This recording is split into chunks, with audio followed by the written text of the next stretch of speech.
Salut, bienvenue dans ma serre. Aujourd'hui, je te propose 5 astuces pour éviter de perdre ses semis. La toute première chose qui me paraît assez importante, c'est dès la base d'avoir des graines de bonne qualité. Alors, quand je veux dire, qu'est-ce que j'appelle par graines de bonne qualité? En fait, c'est essentiellement, tu vois, ce qu'on appelle des graines reproductibles. Et celles venant prioritairement de variétés anciennes, dites anciennes ou dites rares, tu vois en fait à quoi je fais référence, hein. C'est à tous ces semenciers indépendants qui commencent à avoir un peu plus dans pas mal de pays. En l'occurrence, je fais référence à Cocopelli, je fais référence aussi à Semence aussi qui est en Belgique. Enfin voilà, tu vois, etc., etc. J'en oublie forcément, je suis navré. Mais voilà, à tous ces semenciers-là qui proposent des variétés qui sont assez intéressantes en définitif et vont te mettre sur un processus qui te permettra de pouvoir conserver, si tu le souhaites, la graine pour pouvoir l'année suivante reproduire, tu vois l'histoire. Je trouve que c'est ça, pour moi l'intérêt il va être là. Et puis en parallèle, ça permet aussi d'avoir des graines qui vont répondre à une saison en particulier. Pour mémoire, si tu prends rien que la laitue, c'est qu'un exemple, hein, la laitue, tu n'as pas qu'une seule sorte de laitue. Tu en as plein, et dans toutes ces sortes-là, tu vas en avoir qui sont spécifiques pour l'automne, spécifiques pour l'hiver, d'autres pour l'été, pour te dire, moi actuellement, je suis en train de semer les variétés d'été, tu vois, au niveau des laitues. Dans un deuxième temps, ce qui va être important, c'est un terreau de qualité. Alors je sais, c'est loin d'être simple de trouver un terreau de qualité aujourd'hui. Alors qu'est-ce que j'appelle terreau de qualité? C'est comme on m'a... D'ailleurs, je remercie la personne qui m'a envoyé ce mail pour me demander voilà comment faire. En plus, il n'était pas tout seul, le pire, à me poser ce genre de questions. Où il me dit comment faire pour ne pas avoir... pour arrêter d'acheter des terreaux de merde. Ouais, mais malheureusement, dans le commerce, ça va être compliqué de trouver autre chose que du terreau de merde. Malheureusement, ça va être assez complexe, Alors que j'entends par là, en fait, c'est tous les terreaux à base de tourbe. Alors oui, effectivement, la tourbe qu'on retrouve, mais à chaque fois dans le terreau. Hein. Alors et surtout dans le terreau de semis qui contient quasiment que de ça. C'est parce que c'est un rétenteur d'eau, c'est-à-dire en fait une éponge, hein, ni plus ni moins. C'est pour ça qu'on le retrouvait de manière prioritaire. C'est principalement l'ingrédient principal que l'on retrouve. Alors qu'elle soit tourbe blonde, c'est souvent ce qui est utilisé d'ailleurs. Par tout le maraîchage, on utilise ça à fond. Moi, franchement, j'évite d'utiliser. Déjà parce que la tourbe, c'est on pourrait dire, c'est une ressource fossile. Et puis détruire les tourbières, on sait les conséquences écologiques que ça a. Donc déjà pour ça, et puis deuxièmement, parce que notre compost que l'on produit dans son jardin a comment t'expliquer, à ce pouvoir de rétention, déjà naturellement. Donc si on se dit ouais mais si on met pas de tourbe, il y aura la terre va vite s'assécher, en fait non, parce que le compost a ce pouvoir là aussi. Donc en définitif, on peut facilement remplacer la tourbe par du compost. Et puis après derrière, ce que tu vas retrouver très souvent, alors quand il n'est pas bio, ça va être des engrais chimiques qui sont intégrés directement au terreau, c'est marqué, hein. Ça c'est un petit peu comme quand on achète de la nourriture, hein. Regardez l'étiquette du truc qu'on en achète, là c'est la même chose, hein. Sur les sacs de terreau, vous avez des étiquettes avec la composition. Alors souvent c'est noté avec des symboles chimiques qui sont généralement pas très complexes à comprendre. Mais avec un petit effort et une recherche sur Google, on arrive très facilement à comprendre de quoi il s'agit. Et vous verrez régulièrement ce genre de choses apparaître. Souvent il y a du calcium qui est ajouté dedans, il y a aussi du... comment dirais-je, il y a des systèmes alcalins qui sont mis dedans. Souvent c'est du carbonate de calcium, choses comme ça, vous voyez, bon. Pour relever le pH dû au fait que que la tourbe a quand même un pH un peu plus acide, mais bon, ça va être complexe. Prendre un terreau de qualité, ça va être complexe. L'idéal est de le faire soi-même ou d'essayer de trouver un terreau bio qui va qui va contenir le moins de crasse possible. T'en trouves, mais c'est loin d'être évident. C'est tu vois, un terreau où on te met terreau, compost de feuilles, c'est l'idéal, hein, c'est ça, hein, c'est les feuilles de fruitier, hein, au niveau de ton terreau, c'est les feuilles de fruitier. Alors trouver un terreau qui contient un maximum de feuilles de fruitier, dans la base, avec l'engrais de base de compost, de lombricompost, tu vois, par exemple, voilà, tu vois.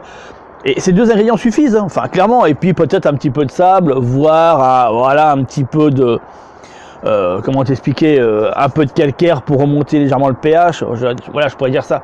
Mais ça ne doit pas avoir grand chose de plus, hein, parce que du terreau à la base, il n'y a rien dedans. Moi, j'utilise pas grand chose, hein. C'est du compost, hein, basta, moi c'est ce que j'utilise. Hein.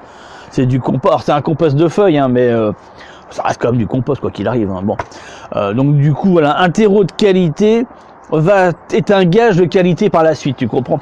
Pour te donner un exemple, c'est quand je n'ai pas la possibilité, parce que je ne peux pas produire non plus une tonne de terreau, tu te doutes bien que je produis à peine 20% de ce que je peux utiliser, donc le reste je l'achète, et en règle générale je prends un terreau bio, maraîchage, un truc généralisé, le maraîchage, hein, c'est marqué sur les paquets, terreau maraîchage bio, parce qu'il y a quasiment rien dedans en fait. J'ai quasiment rien. Il y a pas grand chose, puis il coûte pas très cher. Mais tu vois, il est pas spécial semi. J'utilise pas. Enfin, tout ce que tu vois dans mes semis, il n'y a pas de terreau spécial semi. Hein, j'utilise pas ça. Puis je trouve pas en plus, pour en avoir de temps en temps utilisé, que ça a amélioré l'histoire. Pour ma part, ça faisait même le contraire. Tu vois, ça foutait un peu plus de merdier qu'autre chose. Mais bon. Donc déjà en troisième élément que je te propose, c'est un contenant adapté. Je vois trop, tiens, je vais te montrer. Je les ai sélectionnés en plus. Hein. Ce genre de choses là. Hein. Il y a plein de tutos, tu sais, sur internet. Utiliser les boîtes à œufs pour faire vos semis. Tu vois, ça c'est un exemple. Ou là-dedans, on fait ses semis là-dedans, tu vois. Voire même, ce que pas forcément mieux, hein, tu vois, là-dedans. Voilà, tu vois. Dans des petits pots comme ça, on fait ses semis. Alors, je sais. Le truc, tu vois, c'est que déjà faire ses semis pour l'année là-dedans, c'est soit on veut pas faire grand-chose ou qu'on n'a pas beaucoup de place ou que c'est pour une jardinière, mais on doute bien qu'avec ça, tu vas pas loin. Hein. Tu vas pas loin. Moi, je sais pas si tu vois mes bacs, tu vois, voilà. Tu vois les bacs que c'est des gros bacs comme ça. Et la farine, on est rempli, hein, d'accord, hein. Avec des modes de culture dedans. Ce que je veux dire, c'est que et là, c'est un usage non professionnel, hein, c'est un usage pour ma consommation, enfin celle de ma famille. Hein. Je passe tout le bazar. J'y vais pas à l'économie. Quand je sème en grande quantité, et de toute façon, tout va être utilisé. Enfin, tout va être utilisé. Donc, si je m'amusais, tu vois, à semer mes laitues pour ma consommation là-dedans, je crois qu'on mange 2 jours, hein, puis c'est fini, il n'y a pas rien après. Tu comprends? C'est pas possible. Il faut semer en quantité. Parce que tu as toujours des pertes quand tu vas semer, ça c'est le premier point. Parce que quand à un moment donné, si tu fais du repiquage, bah, la reprise au repiquage, tu auras aussi des pertes, quoi qu'il arrive. Et puis troisièmement, quand tu remettras en terre, bah, tu as aussi des pertes. Et puis pour finir, tu as une partie qui sera bouffée par les limaces. Donc t'imagines un petit peu voilà. Donc si au départ tu sèmes là-dedans 10 laitues, sois heureux si à la fin il t'en reste qu'une seule, tu comprends. Donc je veux dire par là, c'est il faut semer en grande quantité, pas hésiter. Moi quand je sème des laitues, tu vois, je les sème tous les 15 jours et je les sème minimum 20 par 20. C'est-à-dire que j'ai 20 laitues qui partent minimum tous les 15 jours à 3 semaines. Minimum. Tu vois, là c'est toutes mes là ici c'est mes betteraves, j'en ai ici, j'en ai là, j'en ai de l'autre côté. Les choux, ils sont tous ici et tous là. J'ai au moins 60 choux différents que j'ai semés. Les tomates, j'en suis à 80 pieds. Tu comprends un petit peu, toi, c'est ça. Quand on sème en quantité, si on veut s'en nourrir, hein, toujours pareil. Hein. Les poireaux, j'en ai 130, tu vois un petit peu, voilà. C'est dans ces quantités-là que je suis, moi. Les curcubitacées, tu vois, dans ce principe-là. Tu vois, voilà, ça, hop, ça c'est une courge. D'accord, qui est là-dedans. Là, tu les vois pas, elles sont toutes sur le côté. Je vais te les montrer, tiens. Bah, je vais te montrer celle-là. Ça, c'est celle que c'est. Voilà, c'est le plateau qui est en train de se faire. Là-dedans, j'en ai qu'une seule, c'est la Jacques O'Daniel qui se trouve. Jacques O'Daniel, c'est la courge pour Halloween, enfin, traditionnellement utilisée pour Halloween. J'en ai un deuxième. Tu vois, donc là, je suis là, toi, c'est le même contenant. C'est le même truc que ça, mais j'ai un pied. Je sème une graine là-dedans, une seule. Hein. Une seule, et puis ça va prendre. Donc ça, c'est toutes mes courges. Tout ce qui est courges, courgettes, cornichons. Les concombres, ils sont ailleurs. Les concombres, ils sont là. Tout est ici, voilà. Toute celle qui est là. C'est pour ça que ça, je te montre les quantités, hein, tu vois. Voilà, cornichons, concombre, j'ai là-dedans. Ça, c'est pour mon année. Donc tu vois, c'est pas 3-4 graines que je mets une quantité. Et il y a déjà la moitié de la serre qui est déjà partie cette semaine et qui est déjà en terre. Et là j'ai remis un nouveau, tu vois, voilà. Donc j'y vais vraiment, mais enfin je vais pas dire le mot industriel, c'est pas le cas, mais je sais pas comment t'expliquer ça, mais bon voilà, j'y vais pas à l'économie quoi. Parce qu'à un moment derrière, il y a toujours des petites pertes qui se font. Et puis il faut une rotation. Et puis à un moment donné, moi j'achète pas de légumes. Hein. C'est tout ce que je fais, c'est ma production, c'est ce qui va sortir de terre et qui finit à un moment donné dans la cuisine. Donc c'est pas avec 4 laitues qu'on va se nourrir, hein, c'est pas possible. Là d'office c'est même pas gérable. Donc n'hésite pas à prendre des contenants, tu vois, des grands trucs pour qu'il y ait la place pour les semis, surtout si tu fais du repiquage derrière. Moi je travaille avec des modes de culture. Donc moi je sème une fois et le prochain coup ça va en terre, tu vois. Mais si t'es pas dans ce cas-là, tu fais du repiquage, au contraire, sème pas des graines là-dedans pour les repiquer. Enfin, tu vas les péter à un moment donné, tu vois, enfin, pour moi, c'est pas adapté. C'est adapté pour une graine, voire 2, et puis c'est tout. Il y a un exemple, un contre-exemple à ce que je te dis, tu vois, c'est ça. Je sème là-dedans. Mais ça, c'est un pot qui va aller à la cuisine après. Ça, là-dedans, il y a que du basilic. Ça, c'est basilic commun. J'en fais d'avance. Toi, je commence les semis maintenant, et je les fais tous les mois, j'en fais un. J'arrête généralement au mois de juillet. Comme ça nous fait le basilic pour l'année, tu vois. Ça, c'est un pot de basilic que j'ai lancé, c'est basilic commun. J'en ai fait un autre, tu vois, toc. Ça, c'est un deuxième pot. Et ça, c'est le basilic grand vert. Tu comprends un petit peu, voilà. Mais, et après, j'en referai d'autres. Tiens, ici, là, c'est l'aneth. Tu vois, c'est des pots pour la... Ainsi de suite. J'ai les mêmes pour la menthe. Ça, c'est les pots d'aromatiques qui vont à l'intérieur, qui restent pas dans le... J'ai la même chose en pleine terre, si tu veux. Mais j'en ai spécifiques que dans la cuisine avec des... Tu sais, parfois que je te montre avec des pots, comme ça on peut se servir directement. Mais c'est vraiment le seul cas dans lequel je sème dans des pots.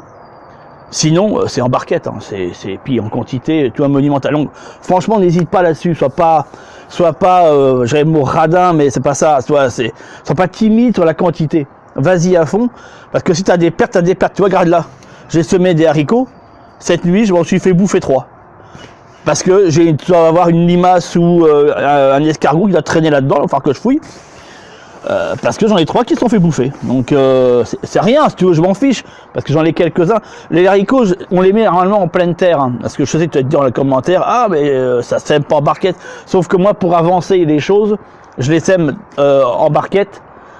À partir de début avril, comme ça j'ai des primeurs si tu veux, c'est pas avoir du primeur, mais bon, ça c'est des techniques avancées, hein, je vais pas c'est pas le but de cette vidéo, mais ça me permet d'avoir des primeurs, d'avoir du primeur, donc je le sème d'abord en intérieur et après je passe en extérieur. Ensuite, une température cohérente, ça veut dire pour que ta graine elle puisse sortir, au tout départ il va te falloir un support, c'est ce que je t'ai parlé. Mais ah bah non, tiens, j'ai oublié de te parler de ça. Tu vois, je partais à autre chose alors que j'ai oublié de te parler de ça. Les boîtes à œufs qui sont utilisées généralement pour ça, en plus quand on m'envoie les photos, c'est rempli même pas à la moitié, il y a un petit fond, je vois un petit fond de terreau avec 4-5 laitues qui ont été plantées dedans. Non mais, enfin, si tu reprends ce que je t'ai expliqué, je crois que tu as compris, hein. Je vais pas aller plus loin. Déjà, si tu veux les utiliser, c'est à ras-bord qu'on met la terre. Et tous les pots, hein, il y a trop de pots que je vois où on voit la terre qui arrive à la moitié. Non, non, la terre, je vous l'ai montré hein, sur les pots que je fais, hein, on est d'accord. Si je vous montre un chou, regardez, à ras-bord la terre, le terreau à ras-bord, à ras-bord. Faut pas qu'il y ait de voilà, faut pas qu'il y ait de jour entre les deux, sinon après la plante elle fait de la tige, donc c'est pas possible.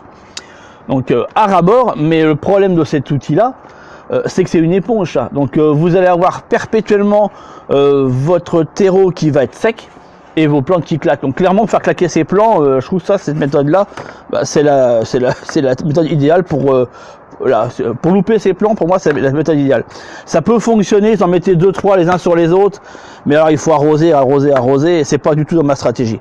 Donc je trouve pas que c'est pour faire jamais les pommes de terre. Moi je l'utilise pour ça, pour faire germer les pommes de terre. Mais sinon pour les semis c'est beaucoup trop petit à mon sens pour faire un semis correct. Donc je reviens. Température, pour l'oubli que j'ai fait tout à l'heure, la température idéale de germination, si elle n'est pas respectée, ça végète et ça sort pas, et après on se dit mince, ça sort pas, puis à un moment donné, à force que la graine soit dans l'humidité constante, parce que souvent en plus on pense que c'est pas assez humide, donc on arrose à nouveau, et puis tu as la graine à un moment donné qui finit par pourrir, hein, donc elle sortira rien du tout. Température idéale, il y a pas une température, parce qu'en fait, si tu préfères, chaque graine va avoir sa température minimum et maximum. Donc si tu veux, tu as un tableau complet qui existe par rapport à ça. Donc là, au niveau de température, par exemple, là, si je prends le cas de la laitue, la température de, comment te dirais-je, de travail, moi j'appelle ça comme ça, mais bon, idéal, voilà, température idéale, c'est 15 degrés. Tu peux faire en dessous, mais c'est toujours un petit peu risqué. Je trouve que 15 degrés, c'est correct, ça sort bien. En dessous, ça aura du mal. Ça peut sortir aussi, mais toi, ça a plus de mal. La tomate, pour moi, c'est 20 degrés, tu vois, voilà. 20, 25, moi je dirais même 25 degrés, c'est vraiment... moi, je l'ai fait sortir à 25 degrés. Tout ce qui est tomate, je l'ai fait sortir à 25 degrés. Tout ce qui est piment, c'est pareil. Je l'ai fait sortir à 25 degrés aussi, les piments. Là, tu vois, j'en ai mis qui commencent un petit peu à sortir. 25. En dessous, ça végète, c'est mort. Donc, tu comprends bien que si tes semis ne sortent pas, c'est souvent dû à une température qui est beaucoup trop basse. Donc, il ne faut pas hésiter à forcer dès le départ la température. Quitte après, tu vois, là, moi, elles vont sous serre. Il y a des moments où il fera plus chaud, elles vont pousser plus vite. Des moments où il fera plus froid, ça poussera moins vite. Mais le démarrage a été lancé. Donc, une température suffisante. Et puis, pour finir, une lumière suffisante.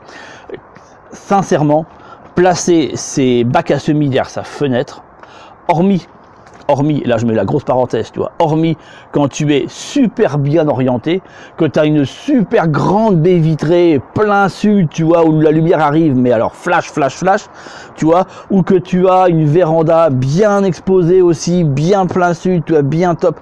À part ces deux cas-là, le reste du temps, c'est à éviter.